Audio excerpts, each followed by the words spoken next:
একাদশ শ্রেণীর এবারে যে সমস্ত পুষ্টিবিজ্ঞানের ছাত্রছাত্রীরা রয়েছে, তোমাদের যে নতুন সিলেবাস রয়েছে সেই নতুন সিলেবাসের যে দ্বিতীয় অধ্যায় রয়েছে পুষ্টি নিরিখে স্বাস্থ্যের ধারণা, তারই একটা অংশ অপপুষ্টির প্রকারভেদ, অতিপুষ্টি, ঊনপুষ্টি এবং অসমপুষ্টি, এই তিনটি বিষয় নিয়ে আজকে কিন্তু আমি আলোচনা করব আমার এই ভিডিওতে।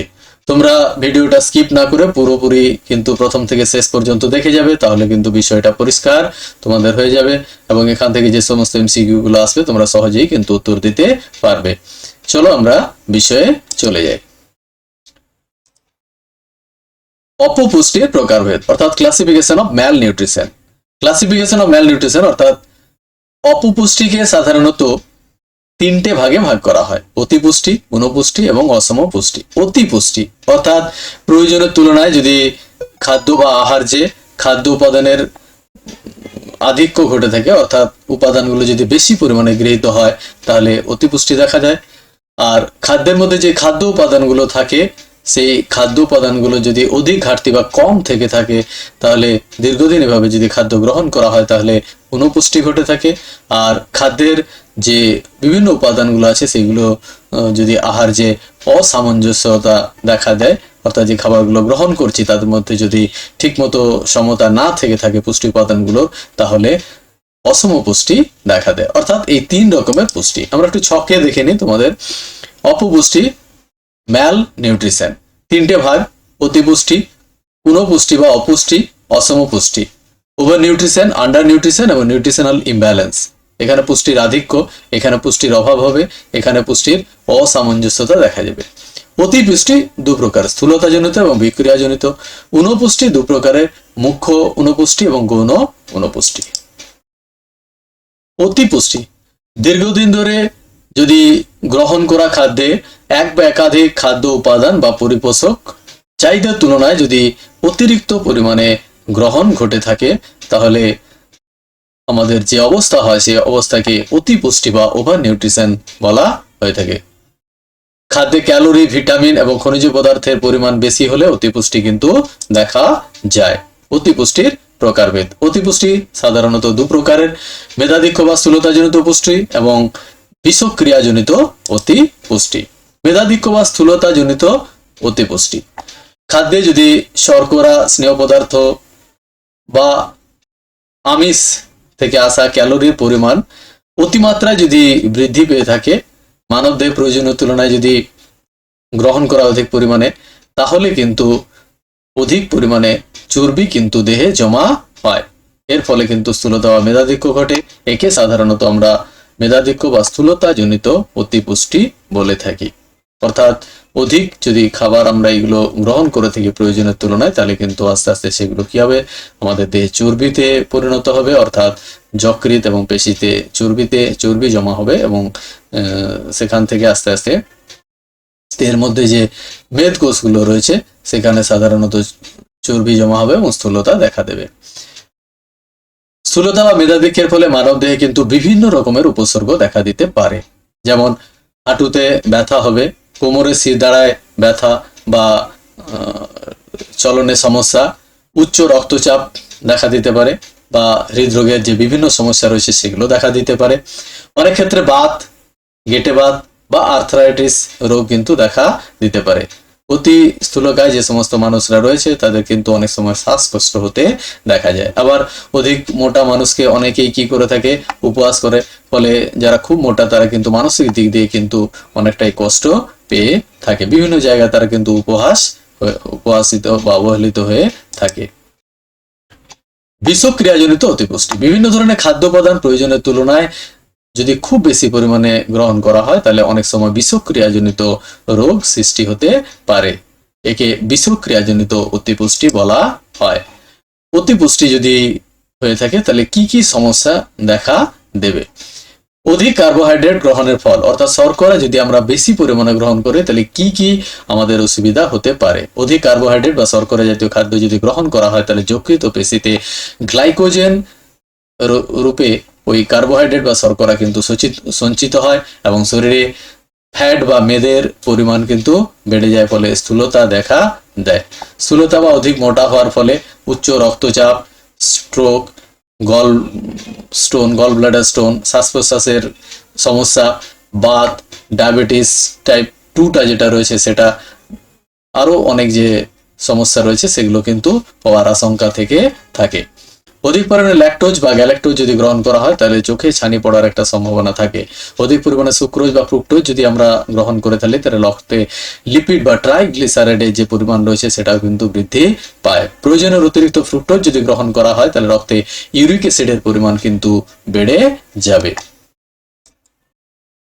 এরপর আমরা আসছি অধিক ফ্যাট বা স্নেহ পদার্থ যদি আমরা খাদ্য হিসাবে গ্রহণ করে থাকি দীর্ঘদিন তাহলে কি কি অসুবিধা দেখা যাবে। প্রয়োজনের তুলনায় যদি অতিরিক্ত ফ্যাট গ্রহণ করা হয় তাহলে দেহে চর্বি বা মেদের পরিমাণ বেড়ে যাবে, অর্থাৎ স্থূলতা বা ওবেসিটি রোগ কিন্তু দেখা দেবে, অর্থাৎ মোটা হতে থাকবে।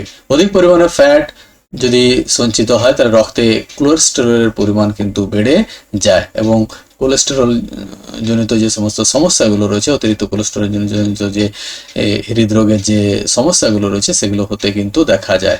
অতিরিক্ত ফ্যাট গ্রহণের ফলে রক্তে কোলেস্টেরলের মাত্রা বৃদ্ধি পায় এবং রক্তে যে রক্তবাহ যে নালীগুলো রয়েছে তার ভিতরের গাত্রে কিন্তু কি হয়ে থাকে, এই কোলেস্টেরল কিন্তু সঞ্চিত হয়, ফলে রক্তবাহের যে গহ্বরটা থাকে সেটা কিন্তু ছোট হয়ে যায় এবং রক্ত প্রবাহ কিন্তু বাধা দেয়। এটাকে আমরা বলে থাকি এথেরোস্ক্লেরোসিস।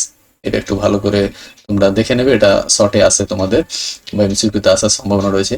এর ফলে কিন্তু করোনারি যে হৃদরোগ রয়েছে সেটা হতে দেখা যায়। অতিরিক্ত ফ্যাট সমন্বিত খাদ্য যদি দীর্ঘদিন গ্রহণ করা হয় তাহলে যকৃতে ফ্যাট সঞ্চিত হয় এবং ফ্যাটি লিভার বা মেদবহুল যকৃৎ গঠিত হয়, ফলে যকৃতের যে স্বাভাবিক বিপাক ক্রিয়া সেই স্বাভাবিক বিপাক ক্রিয়া কিন্তু ব্যাহত হয়ে থাকে।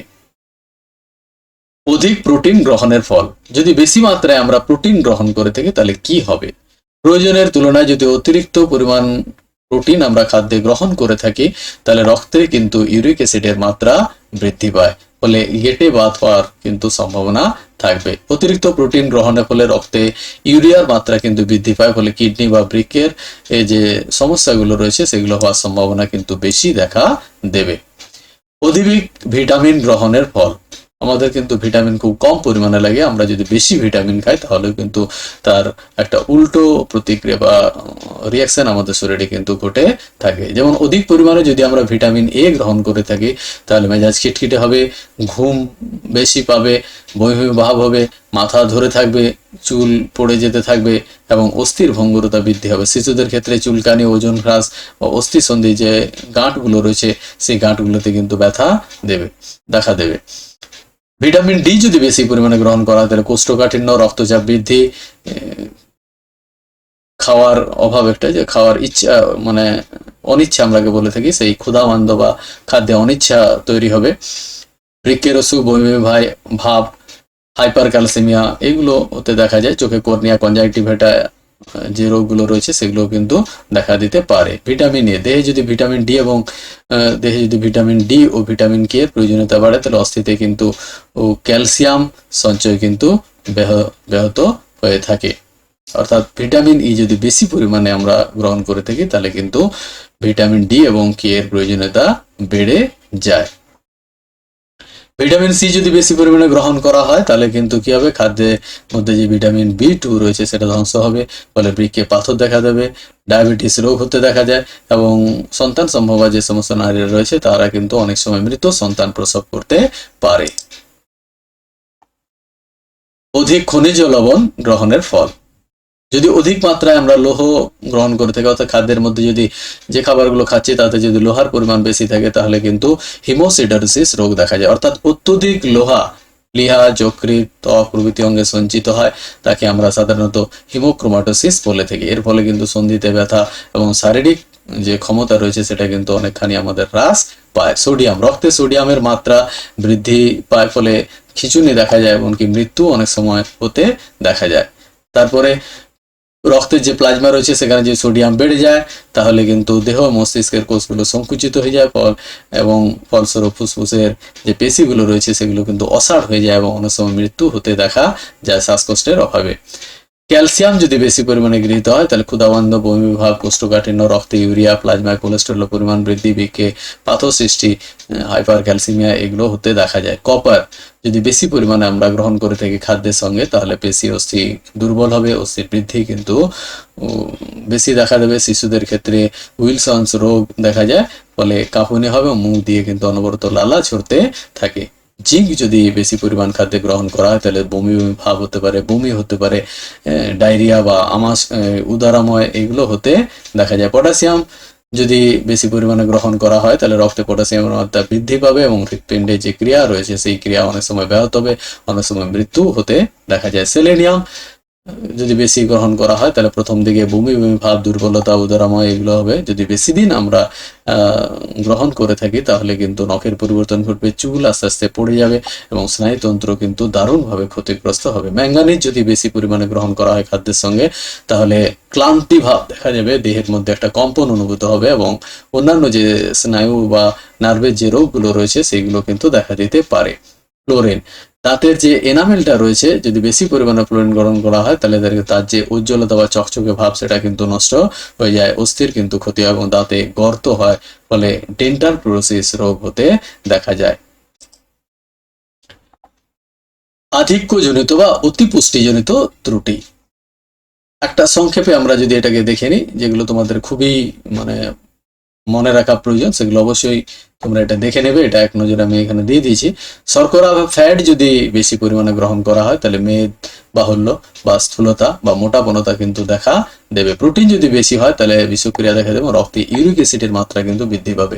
ভিটামিনে যদি বেশি গ্রহণ করা হয় তাহলে চর্মরুক্ষতা, ত্বকের চুলকানি, প্রদাহ, যকৃত ক্রিয়া এবং অস্থি যে সন্ধিগুলো রয়েছে সেখানে ব্যথা অনুভব হয়। ভিটামিন ডি যদি বেশি পরিমাণে গৃহীত হয় বমিভাব, ক্লান্তি ভাব থাকবে, মাথা ধরে থাকবে, কোষ্ঠকাঠিন্য, বৃক্কের ক্ষতি, মুখের পক্ষাঘাত এবং রক্তাল্পতা হতে দেখা যাবে। লোহা যদি বেশি পরিমাণে গৃহীত হয় খাদ্যের সঙ্গে তাহলে হেমোসিডারোসিস রোগ হতে দেখা যায়। এটা খুব ইম্পর্টেন্ট, এটা বহুতবার তোমাদের প্রশ্নে এসছে। ক্যালসিয়াম যদি বেশি পরিমাণে গ্রহণ করা হয় তাহলে টিটেনি হতে দেখা যাবে এবং ইসিজি পরিবর্তন বা ইলেকট্রোকার্ডিওগ্রামে কিন্তু পরিবর্তন লক্ষ্য করা যাবে। এরপরে আমরা আসছি অপুপুষ্টি বা উনপুষ্টি, আন্ডার নিউট্রিশন। আন্ডার কথাটা দেখেই বুঝতে পারছো যে এখানে কিন্তু প্রয়োজন যে পরিমাণ আমাদের পরিপোষক বা পুষ্টি প্রদান প্রয়োজন তার থেকে যদি আমরা কম গ্রহণ করে থাকি তাহলে কিন্তু পুষ্টির অভাবজনিত একটা রোগ দেখা দেবে। অর্থাৎ কোনো আহার্যে বা খাদ্যে কোনো নির্দিষ্ট পরিপোষকের পরিমাণ স্বাভাবিক তুলনায় কম থাকলে ফলে কি হবে, কম থাকলে এবং সেই খাদ্য যদি আমরা দীর্ঘদিন গ্রহণ করে থাকি তাহলে কিন্তু কি হবে, পুষ্টির যে অভাবজনিত রোগ দেখা দেবে তাকে অপুষ্টি বা অনুপুষ্টি বা আন্ডার নিউট্রিশন বলা হয়। এখানে কিন্তু এক বা একাধিক উপাদান, খাদ্য উপাদান কিন্তু কম থাকবে অথবা অনুপস্থিত থাকতে পারে। অনুপুষ্টির প্রকারভেদ, প্রাথমিক বা মুখ্য অনুপুষ্টি, গৃহীত খাদ্য বা আহার যে এক বা একাধিক পরিপোষক বা খাদ্য উপাদানের অভাবে মানব দেহে যে অপপুষ্টি দেখা দেয় তাকে প্রাথমিক বা মুখ্য অনুপুষ্টি বলা হয়। আর গৌণ অনুপুষ্টি হচ্ছে গৃহীত খাদ্য বা আহার যে খাদ্য উপাদানের অভাব ছাড়াই, অর্থাৎ খাদ্য উপাদান কিন্তু সঠিক পরিমাণে গৃহীত হয়েছে কিন্তু শরীরে অসুস্থতার কারণে বা বিষক্রিয়ার কারণে যদি সেই খাদ্য উপাদানগুলো যদি সঠিকভাবে শরীর গ্রহণ করতে না পারে তাহলে যে ত্রুটি দেখা দেয় মানব দেহে বা যে অপপুষ্টি দেখা দেয় তাকে আমরা গৌণ অনুপুষ্টি বলে থাকি। খাদ্য উপাদান, পরিপোষক এবং অভাবজনিত যে রোগ সমস্যা সেগুলো যদি আমরা একটু দেখে নিই তাহলে ভালো হবে। প্রোটিন যদি কম পরিমাণে গৃহীত হয়ে থাকে তাহলে কিন্তু বিশেষ করে শিশুদের ক্ষেত্রে প্রোটিনের যদি অভাব ঘটে থাকে তাহলে কিন্তু মারাত্মকভাবে শিশুরা ক্ষতিগ্রস্ত হয় এবং কোয়াশিয়র যে রোগ রয়েছে সেটা কিন্তু দেখা যায়। প্রোটিন এবং শক্তি উভয়েরই যদি অভাব ঘটে থাকে, অর্থাৎ শর্করা, প্রোটিন, ফ্যাট জাতীয় খাদ্যে এর পরিমাণ যদি কম থাকে বা অভাব থাকে বা ক্যালোরি জাতীয় খাদ্য যে রয়েছে তার অভাব যদি থেকে থাকে তাহলে ম্যারাসমাস রোগ দেখতে পাওয়া যায় বা প্রোটিন এনার্জি ম্যাল নিউট্রিশন যেটাকে বলে থাকি সেটা কিন্তু দেখতে পাওয়া যায়। PEM, প্রোটিন এনার্জি ম্যাল নিউট্রিশন। শর্করা, শর্করা যদি পরিমাণ কম থাকে তাহলে রক্তে কিন্তু শর্করার পরিমাণ কমে যায়, গ্লুকোজের পরিমাণ কমে যায় যেটাকে আমরা হাইপোগ্লাইসিমিয়া বলে থাকি এবং কিটোসিস রোগ হতে দেখা দেয়। ভিটামিন এ যদি কম পরিমাণে গ্রহণ করা হয় তাহলে কিন্তু রাতকানা, জেরপ্থ্যালমিয়া প্রথম দিকে দেখা যাবে, পরবর্তী ক্ষেত্রে ক্যারোটোম্যালেসিয়া, বিটট স্পট এবং অন্ধ হয়ে যেতে পারে। এবং ত্বকগুলো, মানুষের ত্বক অনেকটা ব্যাঙের ত্বকের মতো খসখসে হয়ে যায়, যেটাকে আমরা ফিনোডার্মা বলে থাকি। ভিটামিন বি1 যদি অভাব হয়ে থাকে তাহলে বেরি রোগ হয়, বিশেষ করে শুষ্ক আর্দ্র ও শিশুদের বেরি বিশেষ ত্বকটা সাধারণত শুষ্ক এবং আর্দ্র হয়ে যায় এবং শিশুদের ক্ষেত্রে বেরি রোগ দেখা যায়। ভিটামিন বি12 রাইবোফ্লাভিনের যদি অভাব ঘটে থাকে তাহলে অ্যাঙ্গুলার স্টোমাটাইটিস বা ঠোঁটের কোণে ঘা হতে থাকবে, জিভ ঘা হতে পারে, আবার ঠোঁট ফুলে লাল হয়ে যেতে পারে, যেটাকে আমরা সাধারণত চিলোসিস বলে থাকি। এছাড়া জিভ ফুলে যায় যা, বা জিভের মধ্যে যদি ঘা হয়ে থাকে তাহলে সেটাকে আমরা সাধারণত গ্লটাইটিস বলে থাকি। ভিটামিন বি3 বা নায়াসিনের যদি ঘাটতি বা অভাব হয় তাহলে কিন্তু পেলেগ্রা রোগ হতে দেখা যায়। ভিটামিন বি6 পাইরিডক্সিন যেটা রয়েছে, এর যদি অভাব হয়ে থাকে রক্তাল্পতা হয়। ফলিক অ্যাসিডের যদি অভাব হয় তাহলে মেগাব্লাস্টিক অ্যানিমিয়া হবে, কারণ ফলিক অ্যাসিড রক্ত তৈরিতে সাহায্য করে থাকে। ভিটামিন বি6টা পাইরিডক্সিনটাও রক্ত তৈরিতে সাহায্য করে। এগুলো হলে কিন্তু অ্যানিমিয়া বা রক্তাল্পতা হতে দেখা যাবে। ভিটামিন বি12 হলেও কিন্তু অ্যানিমিয়া দেখা যাবে, যেটাকে পার্নিসাস অ্যানিমিয়া বলা হয়। ভিটামিন সি এর যদি অভাব হয়ে থাকে তাহলে স্কারভি রোগ, অর্থাৎ দাঁতের যে মাড়িগুলো রয়েছে সেই মাড়িগুলো কিন্তু ফুলে যাবে, লাল হয়ে যাবে, রক্ত ঝরতে পারে, কুঁচে যেতে পারে, দুর্গন্ধ বেরোতে পারে। অ্যানিমিয়া রোগ হতে দেখা যায়, অর্থাৎ রক্তাল্পতা বা অ্যানিমিয়া হয় এবং মানবদেহে যে রোগ প্রতিরোধ ক্ষমতাটা সেটা কিন্তু কমে যায়। ভিটামিন ডি যদি অভাব হয়ে থাকে তাহলে শিশুদের ক্ষেত্রে রিকেট এবং বড়দের ক্ষেত্রে সাধারণত অস্টিওম্যালাসিয়া রোগ হয়ে থাকে। ভিটামিন কে এর যদি অভাব হয়ে থাকে বা ঘাটতি হয় তাহলে কিন্তু রক্ততঞ্চন ব্যাহত হয়ে থাকে, অর্থাৎ রক্ত কেটে গেলে রক্তক্ষরণ হতেই থাকে। আর ভিটামিন ই এর যদি অভাব হয়ে থাকে তাহলে বন্ধ্যাত্ব রোগ হয়, অর্থাৎ মহিলাদের ক্ষেত্রে বাচ্চা হওয়ার সম্ভাবনা কিন্তু কমে যাবে। যদি লোহের অভাব হয়ে থাকে তাহলে কিন্তু মাইক্রোসাইটিক হাইপোক্রোমিক অ্যানিমিয়া দেখা যায়। ক্যালসিয়ামের অভাব হলে অস্থি দাঁত গঠন কিন্তু ঠিক মতো হবে না এবং শিশুদের ক্ষেত্রে রিকেট রোগ দেখা যাবে। ফসফরাসের যদি অভাব হয়ে থাকে তাহলে হাড় ও দাঁতের গঠনে কিন্তু সমস্যা দেখা দেবে, দাঁতের অস্থির বৃদ্ধি কিন্তু কমে যাবে। আয়োডিনের যদি অভাব হয়ে থাকে তাহলে কিন্তু গলগণ্ড রোগ হতে দেখা যায়। হাইপোথাইরয়েডিজম হতে পারে। জড়বুদ্ধি সম্পন্ন বা শারীরিক মানসিক প্রতিবন্ধকতা অনেক সময় কিন্তু দেখা যায়। ফ্লোরিনের যদি অভাব হয়ে থাকে তাহলে কিন্তু ছিদ্রযুক্ত যন্ত্র অর্থাৎ মল্টি টুথ হতে কিন্তু দেখা যায়। এগুলো হচ্ছে কিন্তু সবই কিন্তু অভাব জনিত। এরপরে আমরা আসছি যেটা অসম পুষ্টি বা অসামঞ্জস্যতা জনিত অপপুষ্টি, malnutrition due to nutritional imbalance.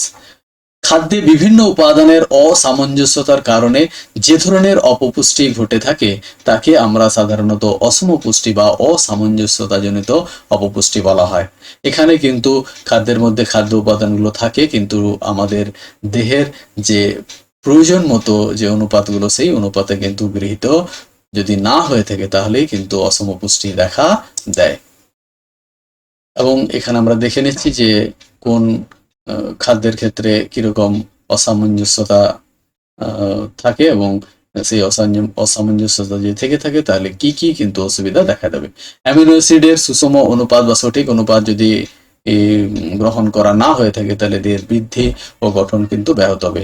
সম্পৃক্ত অসম্পৃক্ত ফ্যাটি অ্যাসিডের অনুপাত, যেটা পলি আনস্যাচুরেটেড ফ্যাটি অ্যাসিড, এবং এটা রয়েছে যে এসএফএ স্যাচুরেটেড যে ফ্যাটি অ্যাসিডটা রয়েছে, এই অনুপাত যদি ঠিক মতো না থাকে 0.8:1 যদি না থেকে থাকে তাহলে কিন্তু বহু সম্পৃক্ত অসম্পৃক্ত ফ্যাটি অ্যাসিডের যে অনুপাত রয়েছে সেই অনুপাত যদি না থাকে তাহলে হৃদরোগের সম্ভাবনা বাড়বে, রক্তে সমগ্র কোলেস্টেরলের মাত্রা কিন্তু বেড়ে যাবে, চর্মরোগ হতে দেখবে, ফিনোডার্মা যেটাকে আমরা বলছিলাম সেই ফিনোডার্মা হতে দেখা যাবে।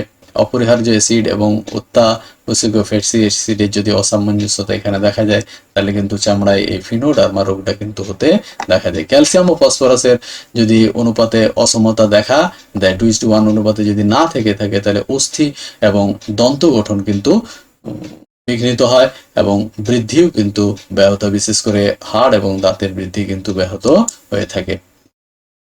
সোডিয়াম ও পটাশিয়ামের যদি ইমব্যালেন্স ঘটে থাকে বা অসামঞ্জস্যতা ঘটে থাকে তাহলে সাধারণত যদি অতিরিক্ত সোডিয়াম এবং স্বল্প পটাশিয়াম যদি গ্রহণ করা হয় তাহলে রক্তচাপ কিন্তু বেড়ে যাবে এবং অন্যান্য ত্রুটি যেমন যে পেশি যেগুলো রয়েছে সেই পেশির খিঁচুনি, হাত পায়ের মধ্যে অসাড়তা, দুর্বলতা এবং হার্ট রেট বেড়ে যাওয়ার একটা সম্ভাবনা কিন্তু থাকবে। ক্যালোরি ও থায়ামিনের যদি অসামঞ্জস্যতা দেখা যায় তাহলে কিন্তু আমাদের সমগ্র ক্যালোরির পরিমাণ খাদ্যে বাড়লে থায়ামিনের পরিমাণ কিন্তু বাড়াতে হয়, নইলে কিন্তু থায়ামিনের অভাব কিন্তু ঘটে যাবে। থায়ামিনের চাহিদা ক্যালোরি গ্রহণের অনুপাত মানে পরিমাণের সঙ্গে কিন্তু একটা সমানুপাতিক থেকে থাকে। ভিটামিন ই ও সেলেনিয়ামের অসামঞ্জস্যতা যদি দেখা যায়, তাহলে খাদ্যে ভিটামিনের পরিমাণ যদি কম থেকে থাকে, সেলেনিয়ামের পরিমাণ বাড়াতে হয়, এবং বিপরীতভাবে এটাও কিন্তু প্রযোজ্য। অর্থাৎ আমরা বলবো যে যদি এটা বেশি থাকে তাহলে কিন্তু সেলেনিয়ামের পরিমাণটা কিন্তু কমিয়ে দিতে হবে। শর্করা, প্রোটিন এবং ফ্যাটের অসামঞ্জস্য যদি থেকে থাকে তাহলে পুষ্টি ক্রিয়া কিন্তু ব্যাহত হবে। অর্থাৎ খাদ্যের মধ্যে অসামঞ্জস্যতা যদি থেকে থাকে উপাদানগুলোর, তাহলে কিন্তু এই সমস্যা কিন্তু হতে পারে। আমি ভিডিওটা এখানেই শেষ করছি, যে তোমাদের অপপুষ্টির প্রকারভেদ, অতিপুষ্টি, অনুপুষ্টি এবং অসমপুষ্টি, যে তিনটে বিষয় নিয়ে আমি আলোচনা করলাম। এই ভিডিওটা যদি তোমাদের ভালো থাকে তাহলে অবশ্যই বন্ধুদের শেয়ার করবে, লাইক অবশ্যই করবে, এবং যদি আমার চ্যানেলে তোমরা নতুন হয়ে থাকো তাহলে কিন্তু অবশ্যই একটা সাবস্ক্রাইব করে দেবে। তাহলে আমি যখন নতুন ভিডিওগুলো আপলোড করব তোমাদের কাছে কিন্তু সঙ্গে সঙ্গে পৌঁছে যাবে। সবাইকে ধন্যবাদ, ভালো থেকো।